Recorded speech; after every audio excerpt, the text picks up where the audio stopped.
Salut à tous, je vous ai fait une petite vidéo pour rassembler les connaissances de base qui vont vous servir à recruter des ingénieurs logiciels, donc des développeurs principalement, et surtout qui vont vous servir à comprendre ce qu'ils vous racontent et le métier. Donc, déjà, petit rappel, qu'est-ce qu'un un logiciel? Donc ça, c'est quelque chose que j'ai tiré de Wikipédia. Un logiciel, c'est un ensemble de séquences d'instructions interprétables par une machine, donc des commandes, et un jeu de données qui est nécessaire pour la réalisation de ces instructions. Donc le jeu de données, ça peut être des compléments d'information qui vont être utilisés par les développeurs, mais c'est aussi tout simplement de la data, des chiffres, des images, des choses comme ça. Quelle forme prend un projet de développement logiciel? Donc là, pour résumer, là je m'intéresse à la partie qui est en rouge-grise sur l'écran. C'est euh, pour la réalisation du projet en tout cas, c'est de l'analyse et des spécifications. Analyse et spécification, ça veut dire définir ce que l'on va développer, quelles sont les fonctionnalités dont on a besoin, comment on va utiliser le logiciel, euh, quelles sont les performances qu'on attend, etc. Ça, souvent, ça prend la forme de spécifications fonctionnelles. Donc, c'est un document qui rédige en français ce dont on a besoin et ce que va faire le logiciel. Ensuite, il y a la partie ingénierie, donc la réalisation. Souvent, il y a un document qu'on appelle un cahier des charges, qui lui est un document technique qui transcrit les besoins en réalisation. Donc, on avait dit qu'on avait besoin de faire ça. Pour faire ça, voilà ce qu'on va développer. Une fois qu'on a travaillé sur le logiciel qu'on a développé et réalisé, il faut tester. Donc, c'est la phase test et validation. Euh, Ce sont à la fois des tests techniques et des tests fonctionnels pour s'assurer que tout marche bien et surtout valider que ce qui avait été défini dans les spécifications fonctionnelles correspond à ce qui a été réalisé. Voilà. Mais globalement, c'est s'assurer que tout marche bien.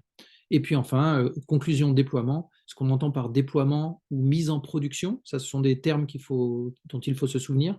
C'est simplement le fait que le logiciel est à disposition des utilisateurs, il est sur le web ou il est déployé dans l'entreprise et donc des utilisateurs peuvent l'utiliser. Euh, La découverte du besoin. Ah oui, juste, je referai une vidéo spécialement dédiée à la gestion de projet et au déroulement d'un projet logiciel. Donc ça, on verra ça plus tard. Découverte du besoin. Donc, c'est la phase dont j'ai parlé tout à l'heure. Ceux qui réalisent cette phase, les consultants ou les professionnels qui réalisent cette partie-là, on porte plusieurs noms. Cette partie s'appelle la MOA ou maîtrise d'ouvrage. Et là, on voit, il y a MOA ou AMOA. Le A veut dire assistance à maîtrise d'ouvrage. Euh, Parce que c'est dans le cas où cette partie-là est réalisée par un prestataire de service. On parle plutôt d'AMOA que de MOA. Mais en tout cas, c'est ce qu'on appelle aussi la partie client. Et donc, c'est la découverte du besoin. Donc, on parle donc de maîtrise d'ouvrage. Dans les sociétés de services, on reviendra plus tard là-dessus, des consultants fonctionnels ou des chefs de projet fonctionnels. Et puis, on parle aussi de business analyst. Tout ça, ce sont des termes qui veulent à peu près dire la même chose. Ça veut dire que la personne s'occupe principalement de la phase de découverte de besoins. Je ne l'ai pas noté, mais c'est aussi la MOA qui va ensuite, à la fin du projet, valider que ce qui a été livré correspond au cahier des charges et à ce que eux avaient défini avec les utilisateurs.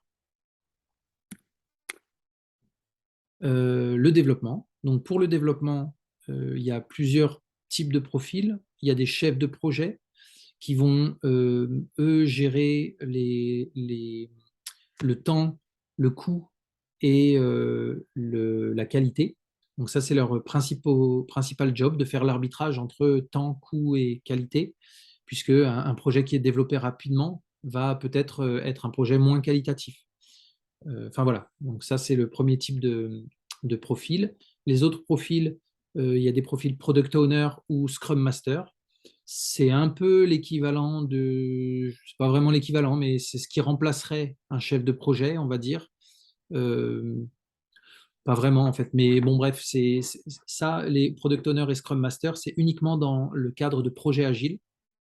Je dis c'est pas tout à fait vrai puisque Product Owner, par exemple, on aurait pu le mettre sur la partie AMOA, puisque son rôle principal au Product Owner, c'est aussi de faire la découverte du besoin. Mais de toute façon, encore une fois, pour les postes, j'en reparlerai un peu plus tard, mais on détaillera ça aussi dans d'autres vidéos. Les développeurs, les ingénieurs logiciels ou analystes développeurs, c'est là encore, c'est trois synonymes quasiment, sachant que ce sont eux qui font du code informatique et qui vont produire. À savoir qu'aujourd'hui, on utilise de moins en moins le terme analyste-développeur, puisque analyste-développeur, ça sous-entend que le développeur participe aussi à la découverte du besoin et à l'analyse du besoin.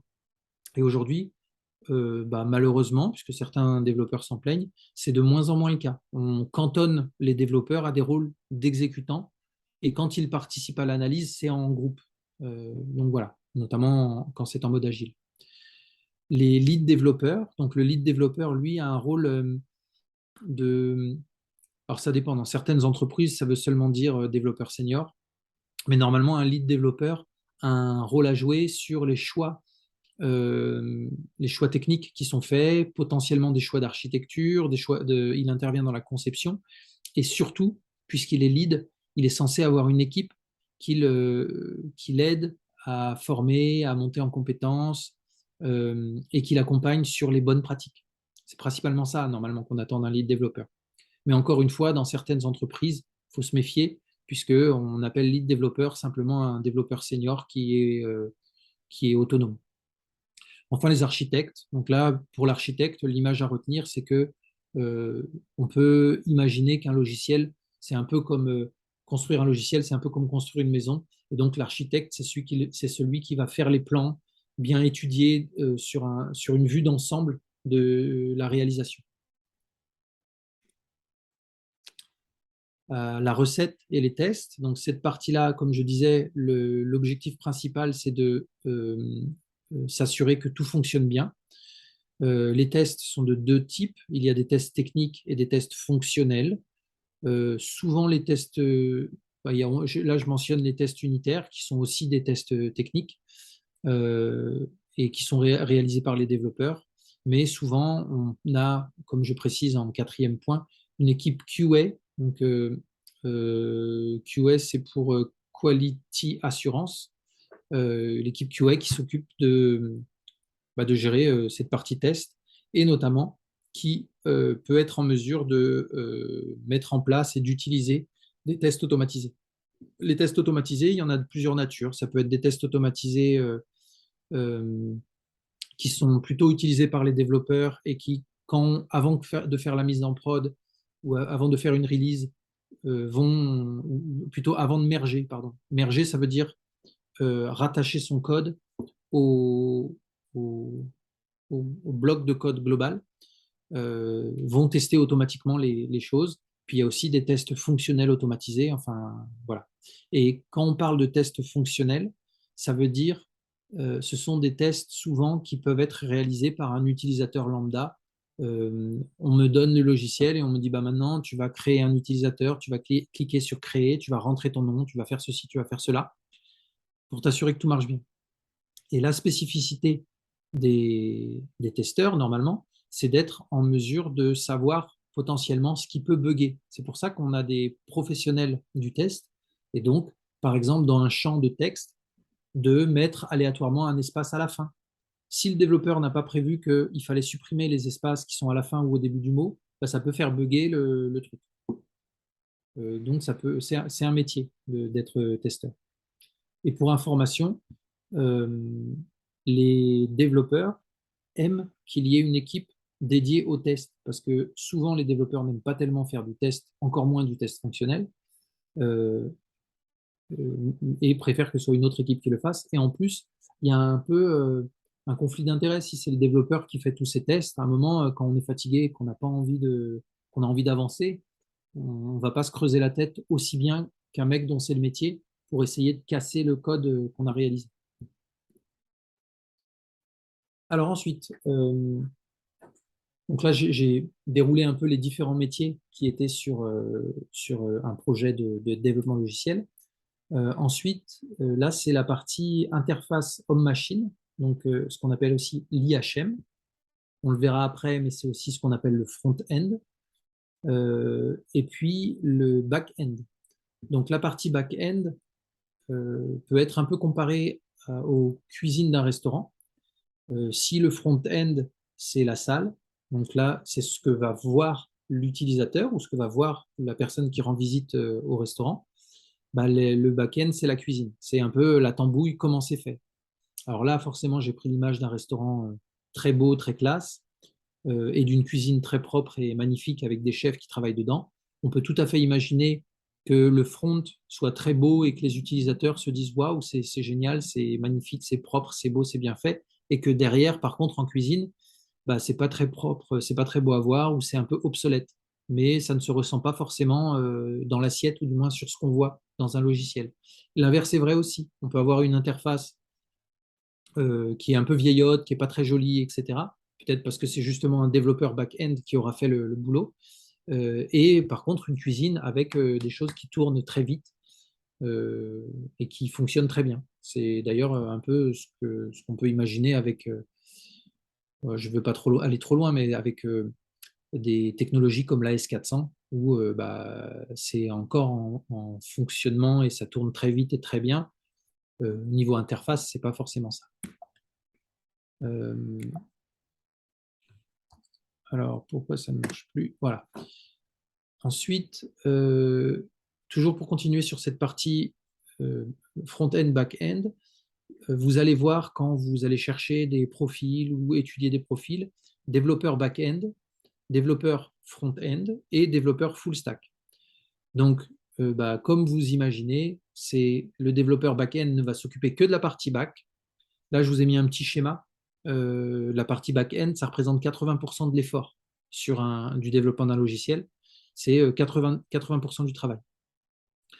Euh, Soit il peut être développeur front-end et ne s'occuper que de la partie front. Donc, en gros, il va s'occuper que de l'interface, que de ce que voit l'utilisateur, et il ne saura pas forcément faire la partie back. Sachant qu'on considère dans le domaine informatique que la partie back, c'est souvent la partie la plus complexe avec le plus de calculs.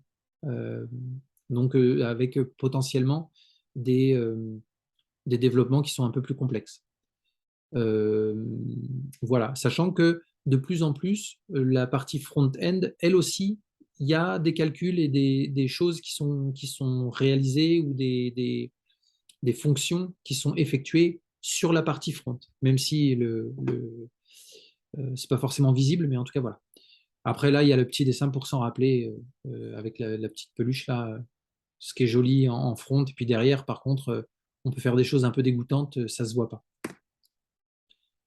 Euh, les langages de programmation. Donc, en gros, les langages de programmation, c'est ce que l'on utilise pour euh, donner des instructions à la machine. Donc là, j'ai fait un exemple pour que ce soit plutôt simple à comprendre.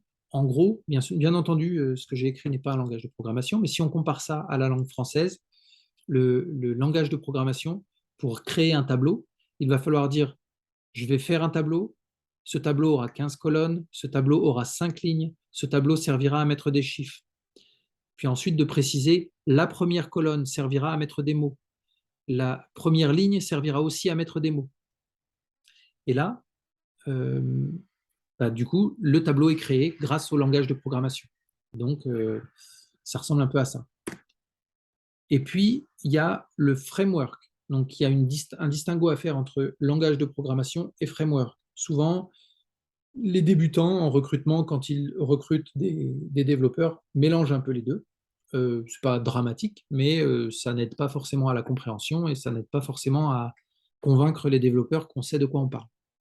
Donc, le framework veut dire cadre de travail en anglais et ça veut bien dire ce que ça veut dire. En gros, c'est un cadre, tout un tas d'outils qui vous permettent d'utiliser votre langage, mais avec un peu plus de facilité et en vous donnant des raccourcis et des outils supplémentaires.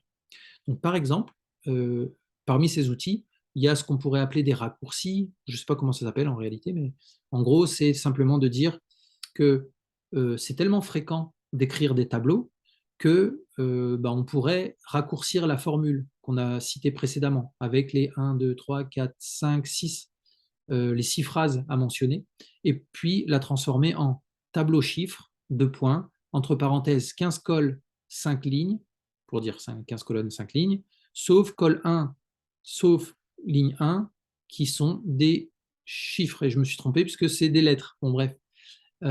Ensuite, il y a donc voilà en gros ce que ça fait. Un framework, ça vous permet de développer plus rapidement en ayant entre guillemets des raccourcis ou des fonctionnalités qui sont déjà prévues par le framework. Le framework donne aussi d'autres outils d'aide au développement, notamment des outils de test.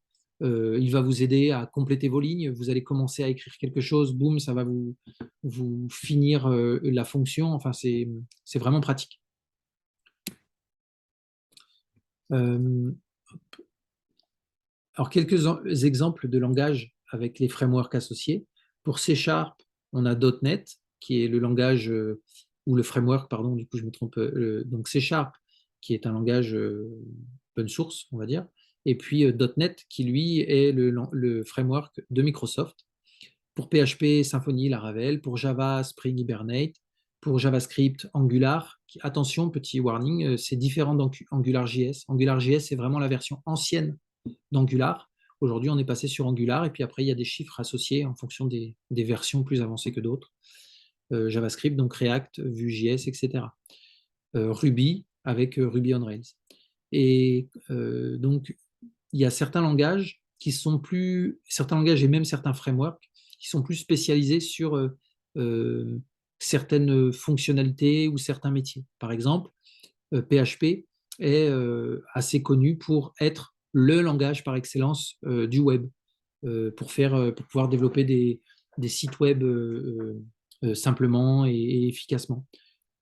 Quand des langages comme Ruby, par exemple, sont plutôt reconnus pour être des langages très efficaces, très rapides à développer et qui servent souvent pour faire des POC. Des POC, c'est Proof of Concept, c'est-à-dire pour développer rapidement une ébauche de logiciel ou de tester un concept. Donc voilà. Après JavaScript, lui, c'est un langage qui est plutôt orienté sur la partie front. Donc avec JavaScript, on développe plutôt la partie front.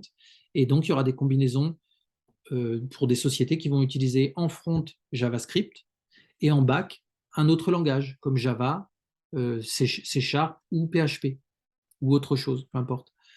Et donc, voilà un peu ce qu'il faut savoir. Après, quand vous recrutez des devs, euh, parfois un client va vous dire je veux un développeur Symfony, mais il n'y a peut-être pas tant de différence que ça entre Symfony et Laravel. Potentiellement, il faut voir avec le client si quelqu'un qui maîtrise bien PHP, ça peut coller. Parce qu'il y a une certaine montée en compétences nécessaire pour être opérationnel tout de suite sur Symfony si on n'a jamais travaillé avec ce framework. Mais pour quelqu'un qui maîtrise bien PHP et qui travaille avec un autre framework, foncièrement, ce n'est pas insurmontable.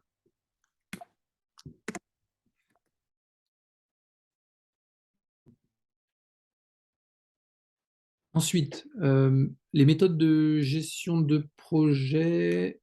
euh, donc, pour la gestion de projet, il y a deux types de méthodes, de grands types de méthodes. Il y a ce qu'on appelle la méthode en V, qui est une méthode plutôt classique. Donc, c'est la première méthode, donc, dans laquelle on va définir le besoin, voir avec le client, voir avec les équipes qui ont décidé de lancer la startup, peu importe dans quel contexte vous êtes, mais essayer de se dire, OK, qu'est-ce qu'on développe, qu'est-ce qu'on veut faire, et on rédige des spécifications fonctionnelles, puis un cahier des charges très, très complexe qui, qui, qui donne une image fidèle de ce qu'on veut obtenir à la fin. Et donc, l'inconvénient de ça, c'est qu'on va partir sur ce projet. Ça va durer 3 mois pour les plus courts, 9 mois, 1 an, parfois plus. Mais en tout cas, ça peut être des très gros projets, mais on va dire entre 6 et 9 mois pour finalement arriver à avoir développé ce qu'on avait décidé il y a 9 mois ou un an, et s'apercevoir que ça ne colle pas forcément aux besoins. Donc, c'est en réponse à cette problématique qu'on a fait une autre forme de gestion de projet. C'est important de le savoir, puisque après, il y a des clients qui vont vous demander, moi, je veux quelqu'un qui ait l'expérience du développement agile. Ou alors, il va vous dire, bah, nous, on travaille en cycle en V. Et donc, bah, là encore, il faut évaluer si à la fois le développeur sait faire, il sait travailler suivant cette méthode, même si c'est rarement un problème, mais encore une, est-ce qu'il veut faire ça? Est-ce que ça lui fait envie? Donc la méthode agile, elle, c'est une méthode qui permet de ne pas définir l'ensemble des fonctionnalités du logiciel euh, sur lequel on va travailler dès le début. Bien entendu, on va savoir à peu près ce qu'on veut. On veut avoir quand même une image assez fidèle de ce que va être le logiciel et les objectifs qu'on lui fixe. Par contre, on va fonctionner par itération, ce qu'on appelle par itération ou par sprint, dans le domaine Scrum agile, puisque l'agilité, c'est un type de méthode et de façon de voir le projet. Et Scrum, c'est une méthodologie un peu plus spécifique en agilité. C'est la plus répandue, on va dire. Et donc, là, je ne vais pas aller trop dans le détail de ce schéma, mais je ferai une vidéo sur les méthodologies de travail. Mais en gros, ce qu'il faut retenir, c'est que donc, ça fonctionne par itération. On sait qu'à la fin, on veut construire une cathédrale. Dans un premier temps, on va construire la base, on va la réaliser, la montrer au client, et le client va nous dire, OK, la base me convient, ça me semble bien. Après, on va faire les colonnes, boum, boum, boum, on fait les murs, tac, tac, tac, et à chaque réalisation, on le montre au client, et puis on dit, ah oui, ça correspond pas, et il va vous dire, ah ben non, finalement, pour les colonnes, on va prendre du marbre, parce que je sais pas quoi a changé, et donc maintenant on veut du marbre. Et hop, du coup, on modifie ça tout de suite. Ce qui fait qu'à la fin, on ne livrera pas une cathédrale avec des colonnes en pierre pour qu'ils nous disent ah bah non, finalement, il faudrait les enlever pour mettre du marbre. Ah bah oui, mais si on enlève les colonnes, tout le toit va s'effondrer. Donc voilà. Et donc finalement, on peut à la fin avoir un produit qui correspond aux besoins du client euh, à l'instant T. Enfin, vraiment, quand la livraison est effectuée, ça correspond aux besoins. Là, on voit sur ce petit schéma, il y a les différents postes que j'avais mentionnés. Le poste de product owner, c'est lui qui donne ce qu'on appelle le product backlog. Peu importe les termes, c'est pas la peine de retenir, mais en gros, il donne les spécifications fonctionnelles. Donc, ce qu'on appelle dans le domaine agile, c'est des user stories. Donc, il donne les user stories. Donc, pour dire mon produit, il fait X et Y. Ensuite, les développeurs vont faire les développements de toutes les user stories qu'il a données dans ce qu'on appelle un sprint. Souvent, ça dure entre une semaine, c'est quand même rare, mais entre 2 semaines et un mois de sprint. Et puis, hop, ensuite, là, le Scrum Master, il est là. Son rôle, c'est d'être un peu le coach pour s'assurer que tout fonctionne bien, que la méthodologie agile est suivie.